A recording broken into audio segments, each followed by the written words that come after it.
আসসালামু আলাইকুম রহমতুল্লাহি অবরকাতুহু। সম্মানিত দর্শক, রাষ্ট্রপতি আব্দুল হামিদ আমাদের রাজনীতিতে হঠাৎ করেই অনেকটা কিংবদন্তির মহানায়কে পরিণত হয়েছেন। এমনিতে তিনি আলোচিত রাজনীতিবিদ। দীর্ঘদিন রাজনীতিতে থাকলে যে ধরনের বদনাম হয়, দুর্নাম হয়, চাঁদাবাজি থেকে দখলবাজি, ব্যাংকের মালিকানা, তারপরে শেষে বিভিন্ন কোম্পানির মালিকানা, বাড়ি, গাড়ি থেকে শুরু করে অনেক কিছু।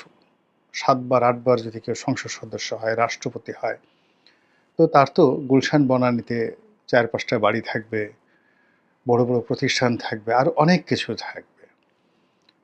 তো সেই দিক থেকে ভাটির অঞ্চলের শার্দুল, মানে কিশোরগঞ্জ অঞ্চলের বাঘ হিসেবে তাকে অনেকে শেষ বয়সে সম্মানিত করেছেন, বুড়ো বাঘ। এই বাঘ ঠিক সুন্দরবনের সেই মানুষ খেকো বাঘ নয়, হালুম করে নয়। আমরা যেভাবে আদর করে বাঘ মামা বলি, যত্ন করে বাঘ মামা বলি এবং মনে মনে কল্পনা করি যে আমাদের যদি একটা বাঘ থাকতো, ঠিক পোষ মানানো বাঘ, আমাদেরকে কামড় দিত না, হালুম করে খেয়ে ফেলতো না, তাহলে না জানি কত সুন্দর হতো। তো সেই দিক থেকে ভাটি অঞ্চলের শার্দুল হিসেবে বা বাঘ হিসেবে আব্দুল হামিদকে ওইরকম একজন বন্ধুবৎসল বাঘ হিসেবেই তার এলাকাবাসী মনে করেন। তার অপরাধের কোনো সীমা নেই। কী অপরাধ? তিনি আওয়ামী লীগের প্রেসিডেন্ট ছিলেন, নির্বাচিত প্রেসিডেন্ট ছিলেন। সেই জমানায় আওয়ামী লীগের টিকিট নিয়ে তিনি বারবার এমপি হয়েছেন। তো আমরা যেটা আশা করি সেটা হলো যে তিনি রাষ্ট্রপতি ছিলেন, কেন তিনি শেখ হাসিনার কথা মতো সব ফাইলপত্র স্বাক্ষর করেছেন। তিনি স্পিকার ছিলেন, কেন তিনি শেখ হাসিনার সেই কর্মকাণ্ডের বিরুদ্ধে তিনি পদত্যাগ করলেন না। এই বিষয়গুলো না আমাদের যে চিন্তা চেতনা অনেকটা পশ্চিমা দেশের আদলে হয়। আমরা ওই জিনিসগুলোকে কল্পনা করি এবং সেইভাবে আশা করি বাংলাদেশের মতো প্রেক্ষাপটে। কিন্তু বাংলাদেশে যেটা সম্ভব নয়। এখানে আপনাকে কোনো দল করতে হলে দলকানা হতে হবে, দলদাস হতে হবে। এখন এখানে সর্বোচ্চ যে কাজটি করা যায় সেটি হলো নিজে সৎ থাকা, কম্পারেটিভলি। কিন্তু আপনি এই বাংলায় অন্য কাউকে সৎ থাকতে বাধ্য করতে পারবেন না।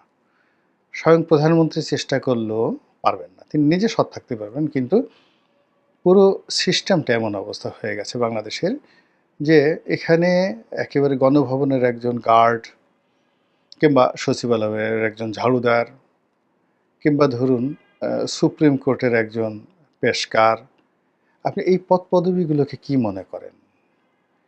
এরা আপনার আমার চোখের সামনে যেভাবে অপকর্ম করে যাচ্ছে যুগের পর যুগ ধরে, রাতারাতি এই জায়গাগুলোতে নেমে আসা সম্ভব নয়। ফলে যেই যাই বললেন না কেন, এখন ডক্টর মোহাম্মদ ইউনূস ক্ষমতায় আছেন, তাকে নিয়ে কোনো আলোচনা হতো না যদি তিনি নিজে ব্যক্তিগতভাবে সৎ থাকতেন। অর্থাৎ যে বিষয়গুলো শেখ হাসিনা, খালেদা জিয়ার বিরুদ্ধে আসে না, কিন্তু এরশাদ সাহেবের বিরুদ্ধে এসেছে। তিনি জনতা টাওয়ার করেছেন, নিজে নিজে কিছু করার চেষ্টা করেছেন। কিন্তু প্রেসিডেন্ট জিয়াউর রহমান কিংবা বঙ্গবন্ধুর বিরুদ্ধে কিন্তু এই ধরনের অভিযোগ আসেনি। তাদেরকে কেন্দ্র করে দালাল চক্র ছিল, তাদেরকে কেন্দ্র করে দুর্নীতিবাজদের চক্র ছিল। সব আমলই কম বেশি দুর্নীতি হয়েছে, কিন্তু ব্যক্তিগতভাবে বঙ্গবন্ধু শেখ মুজিবুর রহমান, শহীদ প্রেসিডেন্ট জিয়াউর রহমান, বেগম খালেদা জিয়া অথবা শেখ হাসিনা একেবারে ইন পার্সন দুর্নীতি করেছেন, একথা কেউ বলতে পারবে না। কিন্তু তারা রাষ্ট্রীয় প্রয়োজনে হোক, নিজের আত্মীয় স্বজনের প্রয়োজনে হোক, রাজনীতির প্রয়োজনে হোক কিংবা খেয়ালবশত বেখেয়ালে হোক, স্নেহের বশে হোক, আদর যত্ন করে হোক, একজনকে সুযোগ দেওয়ার জন্য হোক, দুর্নীতি তাদের আমলে হয়েছে, এতে কোনো সন্দেহ নেই। কিন্তু নিজে ব্যক্তিগতভাবে যে না আমাকে টাকা দিতে হবে, টাকা নেয় আর শুধু নিজের পকেটে ভরে। 10%, অনেক আছেন, মহিলা রাজনীতিবিদ বাংলাদেশে আছেন, ফার্স্ট লেডি ছিলেন, যাদেরকে 10%, মিসেস 10% বলা হতো। ঠিক ওইরকমভাবে যদি আপনি অসৎ না হন, তাহলে আমাদের দেশে ওটাকে বলা হয় কম্পারেটিভলি অনেস্ট। তো সেই দিক থেকে আব্দুল হামিদ সাহেব যখন স্পিকার ছিলেন, তিনি ইচ্ছা করলে সংসদের সমস্ত অপকর্ম বন্ধ করতে পারতেন না। তিনি ইচ্ছা করলেই এমপিদের উপর আ এ যে প্রভাব সেটা তিনি বিস্তার করতে পারতেন না। তিনি ইচ্ছা করলে রাষ্ট্রপতি হিসেবে বঙ্গভবনের সকল কর্মকাণ্ড কিংবা তার অধীনস্থ দুর্নীতি দমন কমিশন, তার অধীনস্থ সুপ্রিম কোর্ট, তার অধীনস্থ তিনি সর্বাধিনায়ক আ সমস্ত বাহিনীগুলোর। তো ক্যান্টনমেন্টের সমস্ত দুর্নীতি মানে এগুলো আসলে তার পক্ষে করা সম্ভব নয়। কোনো রাষ্ট্রপতির পক্ষেই সম্ভব নয়। কিন্তু তিনি কোনো সেনাপ্রধানের কাছ থেকে কমিশন নিয়েছেন কিনা, তিনি দুর্নীতি দমন কমিশনের কর্মকর্তার কাছ থেকে কমিশন নিয়েছেন কিনা, এই জিনিসগুলো যদি বিবেচনা করা হয় এবং সেখানে যদি দেখেন যে না, এই কাজগুলো তিনি করেন নাই, ধরে নিতে পারেন যে তিনি সৎ। তো সেই দিক থেকে আমি যতটুকু জানি তাকে এইভাবে কেউ দুর্নীতিগ্রস্ত বা দুর্নীতিবাজ বলতে পারবে না। অপরাধেতে সে বিএনপি করেনি, আওয়ামী লীগ করেছে, সে জামাত করেনি, আওয়ামী লীগ করেছে। শেখ হাসিনার প্রতি তার আনুগত্য ছিল সীমাহীন এবং বঙ্গবন্ধুর প্রতি তার আনুগত্য সীমাহীন। এই জিনিসগুলো সত্য, এতে কোনো সন্দেহ নেই এবং এটা এখনো আছে। তো সেই মানুষটি আ যখন রিটায়ার্ড করলেন রাষ্ট্রপতি থেকে, যদি আওয়ামী লীগ সরকার ক্ষমতায় থাকতো, তিনি থাকতেন এখন বাংলাদেশের সবচেয়ে কাঙ্ক্ষিত পুরুষ। কিন্তু ক্ষমতা চলে যাওয়ার পর সবাই যেটা আশা করেছিল যে না, তার সততার কারণে, তার নিরপেক্ষতার কারণে এবং তিনি কম্পারেটিভলি বন্ধুবৎসল সকলের জন্য। তার সকল দরজাগুলোই সবসময় জনগণের জন্য উন্মুক্ত ছিল, রাজনৈতিক দলগুলোর জন্য উন্মুক্ত ছিল। যে কেউ তার ওখানে যেতে পারতেন। তো যাই হোক এনিওয়ে সেই মানুষটি যখন বয়োবৃদ্ধ হয়ে গেলেন, অসুস্থ হয়ে গেলেন ক্ষমতা হারানোর পর, তখন এর মধ্যে তার যে আওয়ামী লীগের ক্ষমতাও চলে গেল। তিনি মহা মুসিবতে পড়ে গেলেন এবং সামহাও তিনি ম্যানেজ করে বা ঊর্ধ্বতন কর্তৃপক্ষ, সেটা সেনাপ্রধান হতে পারে কিংবা ডক্টর মোহাম্মদ ইউনূস হতে পারে, তাদের সঙ্গে আ পরামর্শ করে তিনি দেশের বাইরে চিকিৎসা করতে গিয়েছিলেন এবং সেখান থেকে আবার সগৌরবে তিনি ফিরে এসেছেন। কিন্তু ফিরে আসার পর এখন সবাই তাকে খুব বাহবা দিচ্ছে যে, "না, রাজনীতিবিদ হলে তো এমনই হতে হয়। তার মতো কেন সবাই হচ্ছে না?" অনেক আওয়ামী লীগের নেতাদেরকে জিজ্ঞাসা করা হচ্ছে। এমনকি ওবায়দুল কাদের সাহেবকেও সাংবাদিকরা প্রশ্ন করছেন যে, "আব্দুল হামিদ সাহেব যদি বাংলাদেশে যেতে পারেন, তিনি যদি সাহস দেখাতে পারেন, তাহলে আপনি কেন পারছেন না? বা আপনারা কেন পারছেন? আপনারা কেন পালিয়ে আছেন?" এই বিষয়গুলো কিন্তু আওয়ামী লীগের মধ্যে ভীষণ রকম আলোচনা হচ্ছে এবং সেদিক থেকে আ জনাব আব্দুল হামিদ তিনি বলতে গেলে বাংলাদেশে এখন হিরো অব দ্য হিরো। আ সবার হিরো হিসেবে তিনি কিন্তু ইতিমধ্যে গণ্য হয়ে গেছেন। এবং তিনিও এই জিনিসটাকে খুব এনজয় করছেন। খুব সিজনড পলিটিশিয়ান তো এনজয় করছেন। দেখলাম যে তিনি ব্যাংকক থেকে ফিরে আসার পর তার একটা সাক্ষাৎকার প্রকাশিত হয়েছে এবং সেটা সম্ভবত যুগান্তরে। তো সেখানে তিনি খোলামেলাভাবে বলেছেন যে, আওয়ামী লীগ যতদিন ক্ষমতায় ছিল, সেই ক্ষমতার সময় অনেক ভুল হয়েছে। এবং আজকে আওয়ামী লীগের যে দুর্দশা, সেই দুর্দশাগুলো আওয়ামী লীগের সেই ভুলেরই শাস্তি। এবং তার নিজের ব্যাপারে তিনি কোনো আক্ষেপ প্রকাশ করেননি। তিনি যেটা বলার চেষ্টা করেছেন সেটি হলো যে, যেহেতু জনরোষ রয়েছে, বিক্ষোভ রয়েছে, আমরা ভুল করেছি এবং এটা কম্বাইন্ড ভুল। এখন এখানে আসলে কাউকে এককভাবে দায়ী করা বা কাউকে দায়মুক্ত দেওয়া এটা সম্ভব নয়। যেহেতু আমরা দল হিসেবে ক্ষমতায় ছিলাম, ফলে এই দায়-দায়িত্ব দলের ১ম থেকে একেবারে শেষ পর্যন্ত সবাইকে নিতে হবে। এবং এখন যে দুর্ভোগ এবং দুর্দশা হচ্ছে, এখন যে কষ্ট আমরা পাচ্ছি, এটা আমাদেরই দুহাতের কামাই কৃতকর্মের ফল, এটাকে মেনে নিতে হবে। তো তার এই বক্তব্যটা দেখলাম ভীষণ রকম ভাইরাল হয়ে পড়েছে এবং সবাই এটাকে প্ল্যাকার্ড বানিয়ে ইন্টারনেটে যে যার মতো করে প্রচার করছেন। তো আমি মনে করি যে এটা জনাব আ আব্দুল হামিদ সাহেবের একটা শুভবুদ্ধির উদয়। এখন তিনি এই কাজটি করতে পারেন নানা কারণে। ১ম কারণ হলো যে তিনি আসলে অন্তর থেকে আ স্বীকার করছেন, অনুতপ্ত এবং এই আওয়ামী লীগের যে ভুলগুলো তিনি জীবন সায়াহ্নে এসে এটা স্বীকার করলেন। এর কারণটা হলো প্রথমত তিনি অসুস্থ মানুষ, সত্যিকারের অসুস্থ এবং ক্যান্সারের রোগী। ফলে যেকোনো সময় তার জীবন আ মানে যাকে বলে জীবনের যবনিকাপাত ঘটতে পারে। তো জীবন এবং মৃত্যুর ডিপার্চার লাউঞ্জে, অর্থাৎ জীবনের ডিপারেচার লাউঞ্জ যেটাকে বলা হয়, আর জীবন মৃত্যুর যে সন্ধিক্ষণ, এখানে দাঁড়িয়ে একজন ৭৮ বছর বয়স্ক মানুষ আত্মোপলব্ধি করবেন, সত্য কথা বলবেন, স্বাভাবিক কথা বলবেন, এটাই তো মানুষ আশা করে এবং সেটা তিনি বলতে পারেন। ২ নম্বর হলো যে তিনি অনেক আগের থেকেই বিক্ষুব্ধ ছিলেন হয়তো। আ অনেক জিনিসই তার ভালো লাগেনি।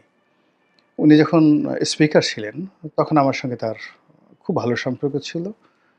উনি যখন রাষ্ট্রপতি ছিলেন আ এবং আমি যখন এমপি নই, তখন হঠাৎ করে আমি তার সঙ্গে একদিন সাক্ষাৎ করতে গেলাম। অনেকক্ষণ প্রায় ২ ঘন্টা ৩ ঘন্টা আমাদের মধ্যে একান্ত বৈঠক হলো। তো একেবারে বিটুইন হি অ্যান্ড মি, আর কেউ ছিল না সেখানে। আরেকজন লোক ছিলেন, জাস্ট ভিজিটর, মানে আমি নিয়ে গেছিলাম তাকে, আমার বন্ধু। যাই হোক, এবং ওটা নিয়ে আমি বাংলাদেশ প্রতিদিন একটা লেখা লিখেছিলাম। সব কথা তো আর লেখা যায় না, আ সব কথা বলাও যায় না। তো তার অনেক বেদনা ছিল, অনেক কষ্ট ছিল, এবং একই কষ্ট কিন্তু আমাদের সাবেক রাষ্ট্রপতি আরেকজন জিল্লুর রহমান সাহেব, তারও ছিল। তো এই দুজনের সঙ্গে আমার ভালো সম্পর্ক ছিল। জিল্লুর রহমান সাহেবের সাথেও এবং তার সঙ্গে। আবার তিনি যখন স্পিকার ছিলেন, আ তখনও তিনি কিছু কথা বলেছিলেন। আঞ্চলিক রাজনীতির বিভিন্ন জটিলতা, জাতীয় রাজনীতির জটিলতা, কিভাবে তিনি স্পিকার হলেন, শেখ হাসিনার সাথে তার সম্পর্কের টানাপোড়েন, আবার সেই সম্পর্কের উন্নয়ন। মানে এগুলো আমাকে বলছিলেন শিক্ষা গ্রহণ করার জন্য। আমি খুব ডানপিটে স্বভাবের ছিলাম দলের দৃষ্টিতে। যে এ শুধু সারাদিন বিদ্রোহ করে, কথাবার্তা বলে। অথচ আমার যে জিনিসগুলো হয়তো দলের পছন্দ হতো অনেকের। যেমন আমি লেখাপড়া করি, তারপর শেষে রাজনীতি নিয়ে আমার গবেষণা রয়েছে, পত্র-পত্রিকায় লেখি, টেলিভিশনে একটা ফেজ রয়েছে, গ্রহণযোগ্যতাও রয়েছে। এটা যেকোনো রাজনৈতিক দলের জন্যই ইতিবাচক। এটা তো আওয়ামী লীগের এই ২০০৯, ১৪, ১৮, মানে ৪টি পার্লামেন্ট গেল। তো ৪টি পার্লামেন্ট তো দ্বিতীয় কোনো গোলাম মাওলা রনি তৈরি করতে পারল না। যারা বাংলাদেশের যেকোনো পত্রিকায় যদি একটা লেখা লিখে, সেটা লক্ষ, লক্ষ মানুষ পড়ে। যদি টেলিভিশনে একটা বক্তব্য দেয়, লক্ষ, লক্ষ মানুষ দেখে। তো এটার একটা পজিটিভ দিক আওয়ামী লীগের জন্য হতে পারত এবং আওয়ামী লীগ সেটা মূল্যায়ন করার চেষ্টা করেছে। কিন্তু ওটা ধারণ করতে পারেনি। এর কারণ হলো, আমার যেমন ভালোর দিকগুলো তারা আশা করেছিল, তার সঙ্গে, সঙ্গে আমি এই যে অপ্রিয় যে কথাগুলো বলি, এই কথাগুলো তারা পছন্দ করেনি। তারা চেষ্টা করেছে আমাকে হুইপিং করার জন্য।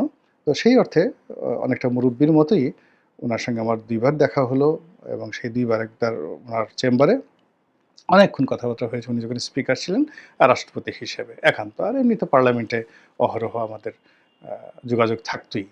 কিন্তু একেবারে ওয়ান টু ওয়ান, ঘরোয়া, ঘন্টার পর ঘন্টা আমাদের মধ্যে আলোচনা হয়েছে।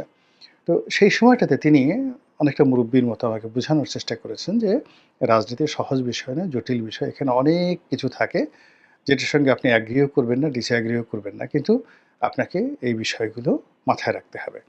তো সেই দিক থেকে তিনি আওয়ামী লীগের যে সকল দুর্নীতিবাজ কর্মকর্তা ছিলেন, রাজনীতিবিদ ছিলেন, বা দলের মধ্যে অনেক কিছু আত্মঘাতী সিদ্ধান্ত গৃহীত হয়েছে, তা তিনি পছন্দ করতেন না। কিন্তু প্রোটোকলের বাইরে তার কিছু আসলে করার ছিল না। তো এখন যেহেতু তার একটা সুযোগ আসছে, তিনি এই কথাটা এখন বলতে পারেন।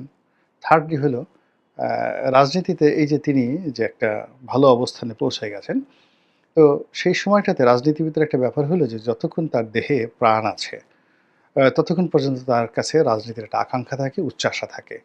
তো আ জিল্লুর রহমান সাহেব যেমন একেবারে অসুস্থ, তার চেয়ে অসুস্থ ছিলেন। মানে এখন আপনি আমির সাহেব যেমন অসুস্থ, তার চেয়েও বেশি অসুস্থ ছিলেন। কিন্তু সেই অবস্থায় কিন্তু তিনি দলের হাল ধরেছেন। এবং যখন ওই ১-১১ র সময় জিল্লুর রহমান সাহেব তার বাড়িতে বসে পুরো দলকে পরিচালনা করতেন, ঠিক ওই সময়টাতে ওই ভদ্রলোকের সঙ্গে আমার একেবারে এত সম্পর্ক, যেটা বলার মতো না।